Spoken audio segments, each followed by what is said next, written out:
स्वागत है आपका फिर से हमारे चैनल के ऊपर।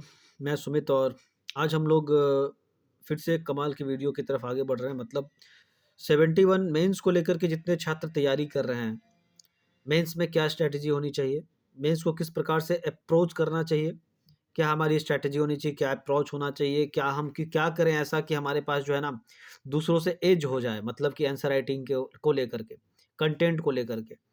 ठीक है? और वो एग्ज़ाम के हॉल के जो अंदर के जो माहौल होता है उसको लेकर के ख़ास करके। क्योंकि तैयारी करना, ठीक है? और उसके बाद डेली आंसर राइटिंग करना वो एक, ठीक है, वो प्रोसेस है एग्ज़ाम को पास करने का। लेकिन एग्ज़ाम हॉल के अंदर आपके जो बिताए हुए 3 घंटे जो निकलने वाले हैं, उसमें आप क्या करोगे? ठीक है? वहाँ पर आपका मेन गेम होना चाहिए कि आपका प्रेज़ेंट ऑफ माइंड, आपका ब्रेनस्टॉर्मिंग पावर, ठीक है? आपका माइंड हैंड कोऑर्डिनेशन कैसे काम करता है। तो उन्हीं सब बातों पर आज हमारा जो है वो चर्चा रहेगा और आपको एक 15 से 20 मिनट के वीडियो के अंतर्गत हम लोग डिस्कशन कर लेंगे कि कैसे 71 मेंस को जो है वो टैकल करना है। खास करके जब आपको पता है कि जो जिस प्रकार के क्वेश्चंस पहले आते थे 68, 67, 69 में, तो उस प्रकार के क्वेश्चंस जो है ना अब थोड़ी सी प्रवृत्ति कम हो गई है। हो सकता है कि इन फ्यूचर 71 जो मेंस लिखने वाले हैं उनके लिए और थोड़ा चैलेंज हो जाए। तो क्या आप उस चैलेंज को एक्सेप्ट करने के लिए तैयार हैं? खुद से आप पूछो, आप जिस कोचिंग में जाते हो, क्या आप वहाँ से जाकर के पूछोगे क्या आप ऐसे क्वेश्चंस जो आते हैं, क्या उसके लिए तैयार हैं? ठीक है? आप देखो वहाँ, खुद से फ़ील करो आप, कि क्या वहाँ पर इस टाइप के क्वेश्चंस को डील किया जाता है क्या? कंटेंट क्या है? मेरे ख्याल से बहुत लोग तो अब जीएस 2 को प्रेडिक्ट करने से डरेंगे। लेकिन वहीं पर एक जो यूपीएससी का जो बैकग्राउंड का जो लड़का होगा या पढ़ाने वाला कोई होगा, वैसा कोई आपको बताने वाला होगा, जिसका खुद का यूपीएससी का बैकग्राउंड रहा हो, तो फिर आपको जो है वो उस जगह तक, उस लेवल तक पहुँचाने में हेल्प कर सकता है। क्योंकि आपको पता होगा जीएस 2 का जो क्वेश्चन आया, एक बार मैं आपको जीएस 2 के क्वेश्चनों के ऊपर लेकर के चलता हूँ, ठीक है? क्वेश्चन के ऊपर लेकर के चलता हूँ, आप देखो क्वेश्चन का एक बार टाइप्स, ठीक है? आपका समय आज थोड़ा जाएगा, लेकिन मैं चाह रहा हूँ कि आप जो है तैयार हो जाएँ उन चीज़ों के लिए। देखिए क्वेश्चन क्या कहता है, अगर ये खंड 1 की बात करेंगे, तो चैलेंजिंग क्वेश्चन देखिए, डायरेक्ट आपसे आर्टिकल 32 नहीं पूछ रहा है। जब तक आपको उसके कॉन्सेप्ट को लेकर के आइडिया नहीं होगा, ठीक है? आर्टिकल 32 में चीज़ें कैसे समाहित की गई, कैसे वो संविधान और हृदय की आत्मा है, ये पता नहीं चलेगा आपको, आप डील नहीं कर पाएँगे। पता चला कि आप रीड को ही ज़िक्र करके आ रहे हैं, जैसे और लोगों ने किया, ठीक है? तो वो फिर आपके लिए डिमेरिट साबित हो सकता है। हाँ, पता है, क्योंकि प्रावधान जो प्रोविज़न्स होते हैं उसके अंदर ही चीज़ें निकलती हैं, क्योंकि यहाँ पर व्याख्या लिखा हुआ था, तो आपको आर्टिकल 32 कैसे संविधान की हृदय और आत्मा है वो व्याख्या करना है, ठीक है? इसको एलैबोरेट करना है, इसको आप लिखना है, आपको डिफाइन करना है, डेफिनिशन देना है, ठीक है? तो वो यहाँ पर है, उससे संबंधित आप चैलेंजेस वगैरह आगे कर सकते हैं, तो वो चीज़ें अलग हैं। देखिए सेकंड क्वेश्चन कितना आपके लिए जो चैलेंजिंग हो सकता है वो भी दिखाता हूँ आपको। ये देखिए क्वेश्चन, एकदम नया क्वेश्चन, ठीक है? सबको पता था कि राजनीति का अपराधीकरण तो होता है, लेकिन अपराधियों का राजनीतिकरण वाला ये जो लाइन आया, उसको कैसे हम डील करेंगे? खास करके बिहार के कॉन्टेक्स्ट में। अच्छा, अब थोड़ा आइडिया दिमाग में ये भी लगना चाहिए कि अच्छा क्या मैं वो जो हमारे प्रूवन ऐसे जिनके ऊपर आरोप है कि वो जो गिरफ्तार, सॉरी, जो क्रिमिनल्स हैं, क्या हम उनके नाम लिख सकते हैं क्या? क्या हम उनके बारे में लिख सकते हैं क्या? क्या क्या हम किसी पार्टी का ज़िक्र कर सकते हैं क्या? ठीक है? उन सब की आपको जो है नॉलेज नहीं होगी। तो वहाँ पर भी डील करने में दिक्कत आई होगी। आप 70वीं में फ़ील किए होंगे इस बात को, ठीक है? अभी देखिए, जो डील किया गया राजनीतिक अपराधीकरण, अपराधियों का राजनीतिकरण, ठीक है? इस प्रकार से आप लोगों ने पता नहीं हेडलाइन दिया कि नहीं दिया, कीवर्ड बनाया कि नहीं बनाया, ठीक है? करने का ज़रूरत था। थर्ड क्वेश्चन देखिए, आपको थोड़ा आज क्वेश्चन वाइज़ लेके चलते हैं। क्वेश्चन पूछता है कि इंग्लिश वाला थोड़ा दिख नहीं रहा। In India at present, caste is no more a social phenomenon. Rather, it is a political phenomenon. Do you agree with the statement? Analyze and give reason to support your answer. तो कई सारे frame दिख रहे हैं इसमें, question में पूछ रहा है ना सिंपल कि वर्तमान में जाति सामाजिक घटना नहीं रह गई है, ठीक है? तो एक तो आपको ये स्टेटमेंट दे दिया, फिर कहता है कि बल्कि यह एक राजनीतिक घटना है, ठीक है? पूरा लाइन में आपको समझा रहा है कि एक जातिगत घटना नहीं रह गई, बल्कि एक सामाजिक घटना नहीं रह गई, बल्कि एक राजनीतिक घटना है। फिर कह रहा है कि क्या आप इस कथन से सहमत है? Do you agree? फिर आप लिख रहे हैं, इधर क्वेश्चन आपसे पूछ रहा है कि विश्लेषण करें और अपने उत्तर के समर्थन का कारण बताएं, ठीक है? तो विश्लेषण भी करना है, किसका विश्लेषण, कि क्या आप सहमत है इस बात का विश्लेषण, ठीक है? फिर उसके बाद जो है अपने उत्तर के समर्थन का कारण बताएं, ठीक है? तो बहुत सारे लोगों ने जो यहाँ पर भी दिक्कत किया है, ठीक है? दिक्कत कैसे हुआ होगा, क्योंकि आप, ठीक है, आपने यहाँ पर बताना शुरू किया कि ठीक है, बहुत सारे जो प्रॉब्लम्स है, जैसे जाति सामाजिक घटना नहीं रह गई बल्कि राजनीतिक घटना है, इस पे सहमति असहमति करे होंगे। बहुत लोगों ने ये भी नहीं किया है, ठीक है? जनरली वो बता रहे हैं कि बिहार में जो है प्रॉब्लम्स हैं, लेकिन डील नहीं समझ पा रहे हैं, क्वेश्चन का जो डिमांड है वो नहीं समझ पा रहे हैं, तो वहाँ पर दिक्कत आई है। कारण बताइए वाला पॉइंट तो सबके साथ छूट गया। अब एग्ज़ाम में इशू भी था, टाइम का इशू भी है। क्वेश्चन समझने के लिए थोड़ा-सा समय भी चाहिए होता है, लेकिन करना तो है। आपको लास्ट में करना तो है ही, ठीक है? अभी देखिए इधर बढ़ते हैं। कॉलेजियम क्या है? ये डायरेक्ट क्वेश्चन आया, कॉलेजियम क्या है? ये आलोचना के केंद्र में क्यों है? अपने विचार व्यक्त कीजिए। अच्छा, एक बात और समझिए कि अगर आप 71 की तैयारी कर रहे हैं, अगर मेंस की तैयारी कर रहे हैं, तो आपको अगर आप न्यूज़पेपर से अवेयर नहीं हैं, जो घटनाएँ चल रही हैं, सुप्रीम कोर्ट का जो भी आ रहा है, ठीक है? जो भी उनका जो है किसी बात को लेकर के उनकी जो है बात रखी जा रही है, ठीक है? रख रहे हैं अपनी बात को वो, सुमोटो ले रहे हैं, ठीक है? किसी केस में, तो आपको वहाँ पर ध्यान देना होगा। जैसे एलजीबीटीक्यू का क्वेश्चन आया था कि कैसे सुप्रीम कोर्ट का कंसर्न है उसके ऊपर, अगर नहीं पता था आपको, तो 2.5 मार्क्स सबको मिले हैं, 2 नंबर, 2.5 नंबर बस। वही जिनको पता होगा तो वो 5 नंबर तक लेके गए होंगे, 4.5 तक लेके गए होंगे, तो उनको एज दिलाएगा। यहाँ 1-1 नंबर की फाइट होती है। तो इसीलिए जो है आपको न्यूज़पेपर आर्टिकल से कनेक्टेड रहना है, ठीक है? अगर आप जो कहीं भी कर रहे हो उससे कोई मतलब नहीं, किसी भी कोचिंग में आप कर रहे हो, लेकिन आप तरीका आप समझें कि आप अपना तरीका जो है उसको रखिए इस प्रकार से कि आप तैयार रहें एग्ज़ाम के लिए। आपके पास 3 महीने से ज़्यादा नहीं है, और मुझे ये भी पता है कि आप पिछले 3 महीने से बहुत लोग नहीं भी पढ़ रहे हैं, ठीक है? वो पता नहीं किन-किन चीज़ों में, गतिविधियों में लगे हैं, बहुत तरह का एग्ज़ाम देते हैं। बिहार के बच्चों का एक ख़ासियत है कि वो मल्टी डायमेंशनल होते हैं, ठीक है? वो सिविल सर्विसेज़ की तैयारी सिर्फ़ नहीं करते एक एग्ज़ाम की, तो वो भी एक चैलेंज है, ठीक है? क्वेश्चन क्या था कि कॉलेजियम क्या है? तो पहले कॉलेजियम को समझाना था, ये आलोचना के केंद्र में क्यों है? बस समय जिसके पास जितना बचा, उस हिसाब से उसने लिख लिया इस क्वेश्चन को, वैसे डील ठीक-ठाक हो गया। उसके बाद देखिए 73-74 अमेंडमेंट एक्ट को लेकर के पूछा गया कि ज़मीनी स्तर पर महिलाओं को सशक्त बनाने में स्थानीय शासन की भूमिका पर चर्चा करें। स्थानीय स्वशासन की भूमिका क्या है? ठीक है, महिलाओं को सशक्त बनाने में।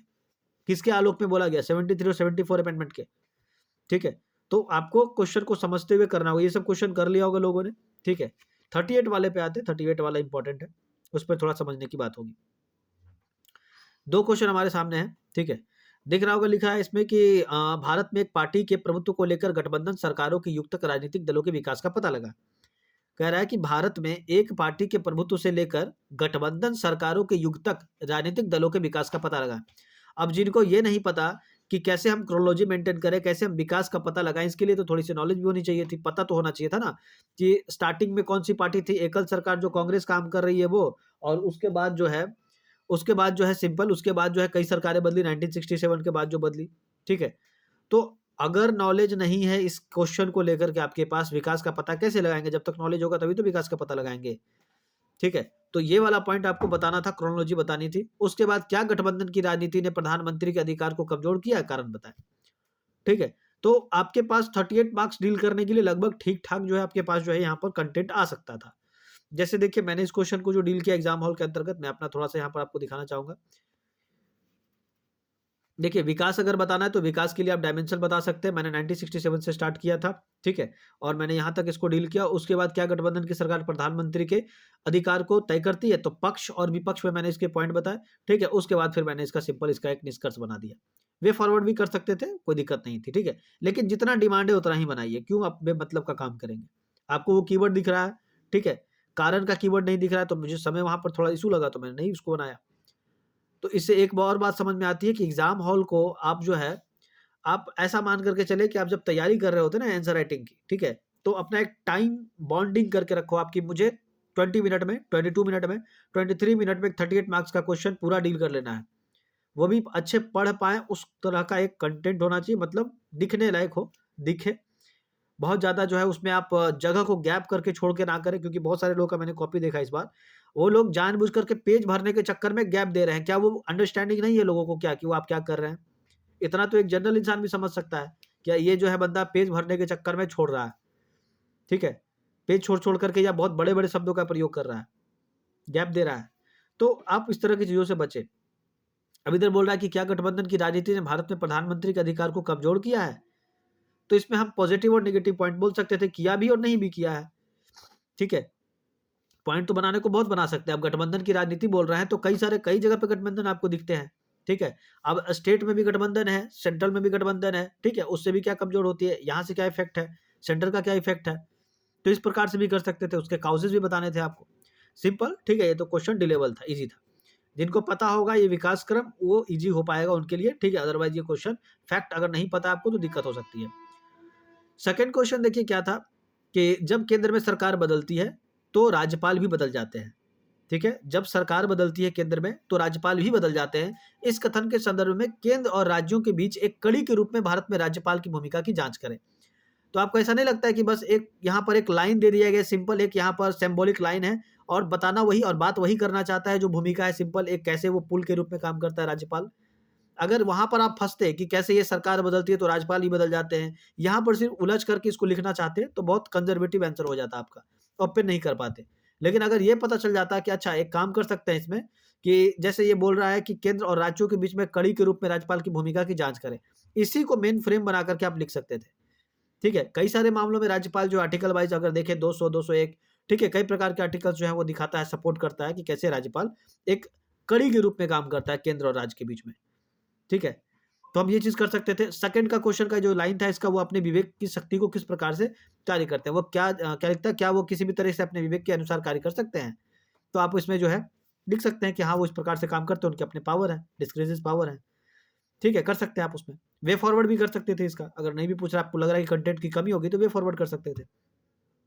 तो इसमें भी बहुत ज़्यादा जो है आपको दिक्कत नहीं होता, क्योंकि बहुत लोग तैयारी इसका करते हैं। अभी पॉलिटी आप लोग कर रहे होंगे तो राज्यपाल के आर्टिकल वगैरह आप लोग बढ़िया से भर भर के देख रहे होंगे, केस स्टडीज देख रहे होंगे आप लोग, बूटा सिंह बात देख रहे होंगे, लिली थॉमस केस देख रहे होंगे और पता नहीं क्या क्या, एसआर बोम्मई देख रहे होंगे। ठीक है, तो वो सब भी आप करते रहिएगा साथ में, तो इस तरह से इसमें नंबर उठेगा। ठीक है, और पॉलिटी का क्वेश्चन जो होता है वो डिमांड होता है, मतलब पॉलिटी का जो लैंग्वेज है लिखने का, वो आर्टिकल है, केस स्टडीज है। ठीक है, वो शब्दों का जो चयन करते हैं वो तो ध्यान देना होता है कि वो शब्दों का चयन आपको उसी क्षेत्र में हुआ हो।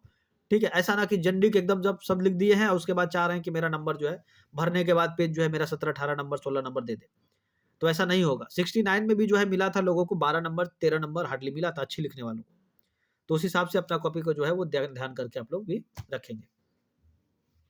आगे बढ़ते हैं।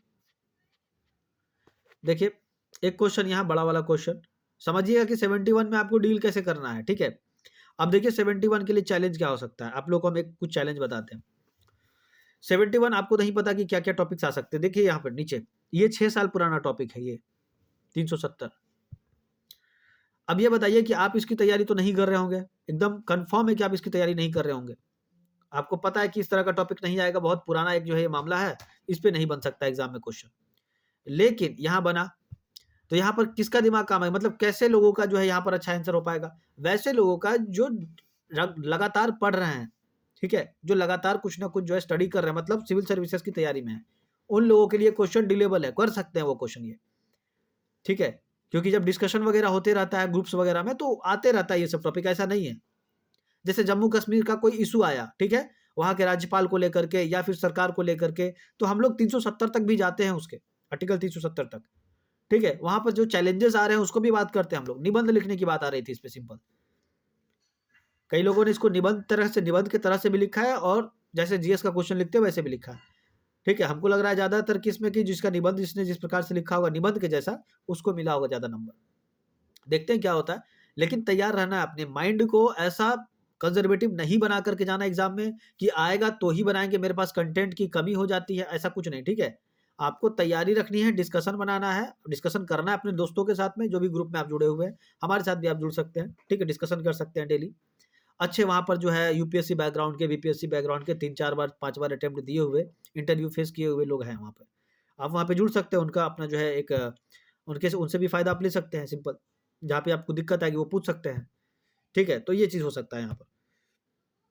तो ऐसे क्वेश्चन के लिए भी रेडी रहना। जैसे अभी पता है आपको कि वफ पर कोई भी बात नहीं चल रही है, वफ के बिल के ऊपर उम्मीद नाम का एक पोर्टल खुला था उनका। ठीक है, तो ये सब जो अब वफ है, ठीक है, वो वफ का एक एग्जांपल लेते हैं, डायरेक्ट वफ के ऊपर क्वेश्चन आ जाए तो ना तो आप बिल नंबर समझ पा रहे हैं वफ का, ठीक है, ना तो आप उसके बारे में कुछ जान रहे हैं, आपका माइंड एकदम ब्लैंक कर गया।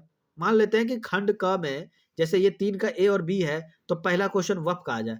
ठीक है, और दूसरा क्वेश्चन आपको दे दे क्या, आपको दूसरा क्वेश्चन दे दे फिलिस्तीन और इजराइल का इशू, और आप जो है करंट में उस चीज से अवेयर नहीं है। ठीक है, तो फिर आपके लिए चैलेंज हो जाएगा। तो इसके लिए क्या करना है, इसके लिए जो है सिंपल आपको जो भी टॉपिक्स आपको लगता है कि इधर 5 साल में 4 साल में बहुत हाईलाइटेड रहा होगा, खास करके इंडियन कॉन्टेक्स्ट में, ठीक है, तो उसको टॉपिक वाइज एक बार उसको ब्रीफली चेक कर लें, देख लें, उसके प्रावधानों को देख लें, शॉर्ट नोट्स बनाएं। आपको अगर सिविल सर्विसेज की तैयारी करनी, अगर शुरू से कर रहे हैं ना, तो एक मेजर चीज होती है जो इंपॉर्टेंट होती है, लोग ध्यान नहीं देते, वो होता है नोट मेकिंग। ठीक है, नोट्स मेकिंग। अगर आप नोट्स मेकिंग करे होते तो ये 370 नाम का आर्टिकल आपके पास होता। 370 जो ये टॉपिक है, अनुच्छेद है, ये आपके नोट्स में होता और आप रिवाइज़ करके पहुँचते तो कोई भी एग्ज़ाम आपके लिए हार्ड नहीं होता। ठीक है? यही था यहाँ पर फंडामेंटल कि जो लोग शुरू से तैयारी में लगे हुए हैं, सिर्फ़ सिविल सर्विसेज़ की तैयारी में, भटकते नहीं हैं बहुत ज़्यादा एक दूसरे एग्ज़ाम को लेकर के, ये भी देना है, वो भी देना है, ठीक है? उनका माइंडसेट क्लियर है तो वो जल्दी अचीव कर लेते हैं चीज़ों को। ठीक है? एग्ज़ाम को जल्दी पास कर जाते हैं। अभी जैसे ऊपर का क्वेश्चन देखिए, नेशनल एजुकेशन पॉलिसी आपको पता है कि उसपे बहुत सारा विवाद चल रहा था, ख़ास करके भाषा को लेकर के। तो नहीं लगता आप लोगों को कि वहाँ से उठ कर के ये टॉपिक आया है? कि beside being a medium of communication, language also has been effective as a symbol of identity. In the light of this statement analyze the political impact of linguistic identity in India. तो आपको नहीं लगता कि वहाँ से ये issue उठ करके आया है? इसको अस्मिता से यानी कि आइडेंटिटी से, पहचान से, इज्जत से, आबरू से जोड़ दिया गया इस क्वेश्चन को। अब बताइए कि बिहार की अपनी लैंग्वेज है, 2 लैंग्वेज मेन है, एक भोजपुरी और मैथिली बोलते हैं, ठीक है? अब हम लोग अपनी-अपनी भाषा को लेकर के करते हैं कि नहीं बताइए? ये बोलते हैं कि हमारा भाषा बेस्ट है, सर्वश्रेष्ठ है। उसी प्रकार से महाराष्ट्र बोलता है कि हमारे यहाँ बोलना है, तुमको रहना है तो मराठी बोलो वरना तुम निकलो, ठीक है? गुजरात में जाओ वही सिचुएशन, आप इधर जाओ ये नॉर्थ ईस्ट में जाओ, उधर भी वही इश्यू हुआ था, ठीक है? साउथ में जाओ, साउथ में भी यही इश्यू है। तो ये जो प्रॉब्लम्स जो जनरेट हो रहे हैं, उठ रहे हैं, उसके वजह से ये टॉपिक आया है।